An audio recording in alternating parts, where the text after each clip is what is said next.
Let's begin with the foundations. Welcome to another lecture. I am Professor Alexei, and today we consider the life and work of Brightevius Keith Chambers, known professionally as Tay Keith.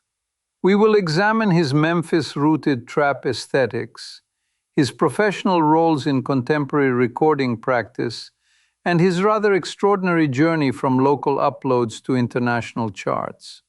So, hi everyone.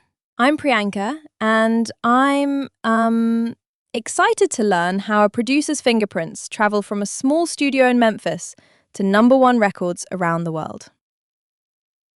I guess we can start by thinking about what a producer actually does, beyond the myth that they just press buttons.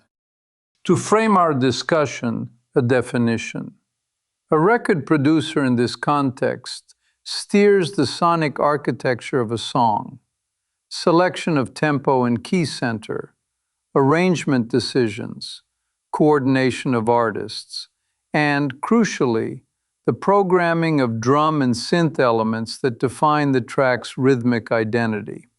A music programmer operationalizes patterns, 808s, hi-hats, and sub-bass, often via MIDI and software instruments.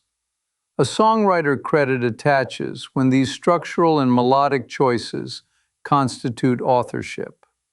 Trap music, that is to say, relies on rapid hi-hat subdivisions, booming low-frequency energy, and minor key motifs.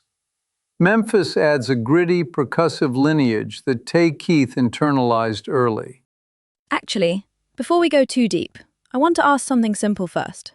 What, is a producer tag in practical terms? And why does it matter beyond branding? It's important to understand that the producer tag functions as an audible watermark. In Tay Keith's case, we hear, with varying censorship in clean edits, Tay Keith, fuck these niggas up, and also, Tay Keith is too hard. Psychoacoustically, this brief, timbrally distinctive utterance primes the listener's expectations for a particular drum weight and rhythmic pocket. Commercially, it increases attribution fidelity in an era of disaggregated listening. In simpler terms, the tag says, prepare for this specific sound signature, and please remember who built it. Moving forward, the relevance is straightforward. Tay Keith shaped how late 2010s and early 2020s hip-hop and adjacent pop rap feel in the body. His beats undergird stadium chants, club energy, and social media choreography. Historically, producers were relegated to liner notes, streaming atomized credits further. Yet we observe that his sonic identity, tagged and otherwise, became a front-facing brand. This corrects the misunderstanding that producers are peripheral to authorship. Isn't it interesting how a 2-second tag can signal both authorship and quality assurance? Like, in a way, it turns listeners into quick pattern recognizers. I think that makes the stakes clearer for why his presence on a track mattered. Next, let's explore key facts. 2 memorable points first. His tag became pop cultural shorthand, and he co-produced Travis Scott's Sicko Mode, a Billboard Hot 100 #1, later certified diamond by the RIAA. Chronologically, we note that around age 14 he began making music at home, uploading to YouTube and Dat Piff, and very early he met Blockboy JB. This partnership later yielded Look Alive with Drake, peaking at #5 in 2018. Also, in a rare academic industry intersection, he earned a Bachelor of Science from Middle Tennessee State University in December 2018, the same year Sicko Mode topped the chart. To elaborate briefly on scope, 2018 was catalytic. Drake's Nonstop reached #2. Eminem's Not Alike placed his drums under a veteran's cadence. And collaborations continued across years, with Drake, Travis Scott, 21 Savage, Lil Baby, and others. including #1 titles like Jimmy Cook's in first-person shooter. His versatility reached the UK via H and A.J. Tracy's Rain, and he even contributed a bonus track for Beyoncé, Before I Let Go, which surprised many who over-narrowly filed him under street rap. Business-wise, he signed with Warner Chappell for publishing administration, affiliated with BMI for performance rights, and built ventures such as Dramatized and DOA to move from beat placements toward executive authorship.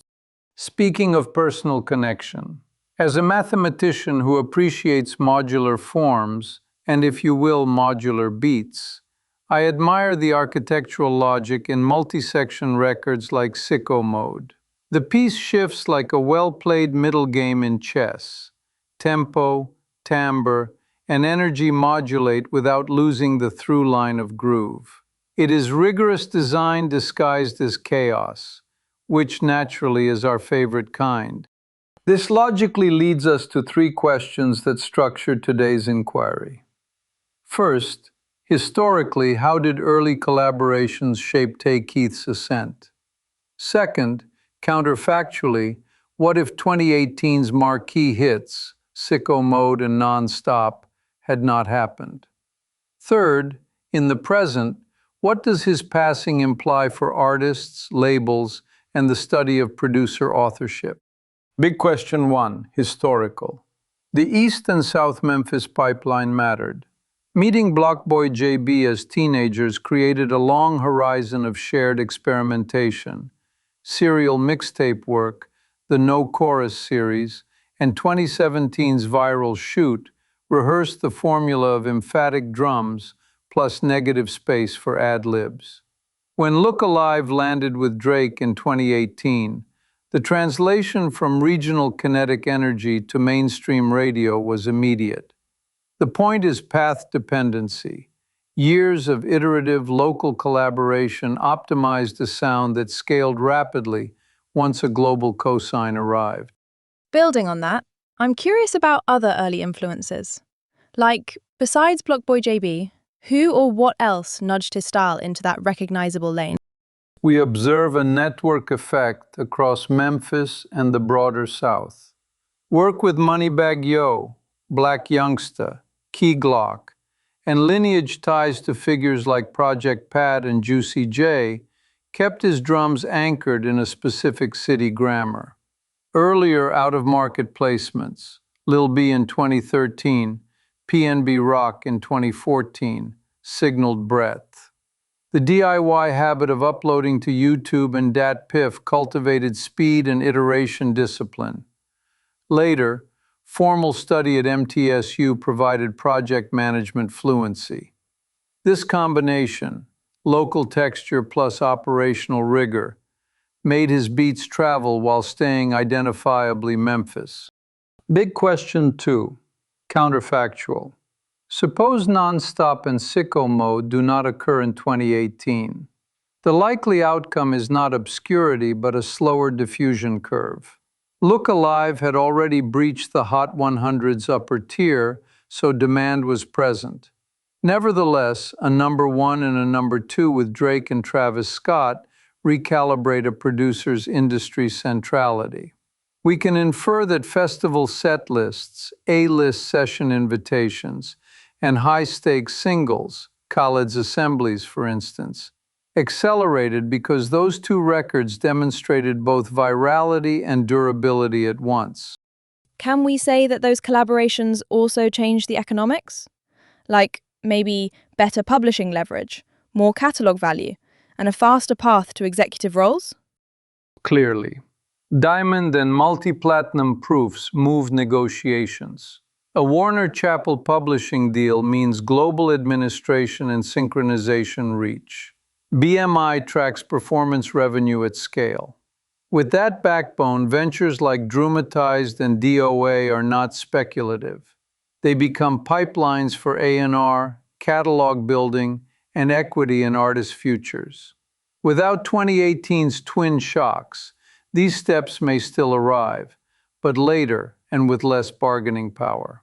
In simpler terms, the slope of the curve steepens markedly when one's drums anchor the year's defining singles. Big question 3. Present-day implications. In June 2026, Tay Keith was found deceased in his Nashville apartment during a welfare check. Authorities reported no signs of foul play, and the death was classified as unclassified pending autopsy at the time of initial reporting. A welfare check, for clarity, is a police visit initiated to confirm someone's safety. An autopsy is the medical procedure to determine cause and manner of death. He was 29. Tributes from collaborators and fans underscored the breadth of his imprint.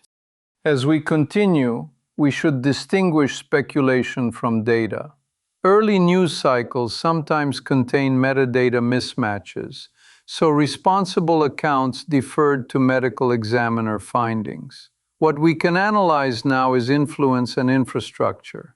He had recently executive produced Sexy Red's In Sexy We Trust in 2024, after jointly landing Pound Town 2 in 2023 as his first Hot 100 entry as a lead artist. He also sustained high-level placements through 2025, while his earlier run with Drake and Travis Scott, Jimmy Cooks, Rich Flex, First Person Shooter, Meltdown, ensured that his patterns remain pedagogical references for new producers. What comes to mind next is unfinished projects. So, what happens to sessions on artists' hard drives? And how should we think about respectful, posthumous releases? In this context, estates, publishers, labels, and performing rights organizations coordinate. Rights must be cleared, stems authenticated, intentions inferred from session notes and communications. Best practice involves transparency and quality control, avoiding the dilution that sometimes follows posthumous rushes. Research-wise, there is a rich agenda, mapping producer authorship across charts, studying how tags affect listener recognition, archiving session data to preserve the chain of creation, and evaluating how executive ventures like DOA can sustain the development of artists whose sound he helped define.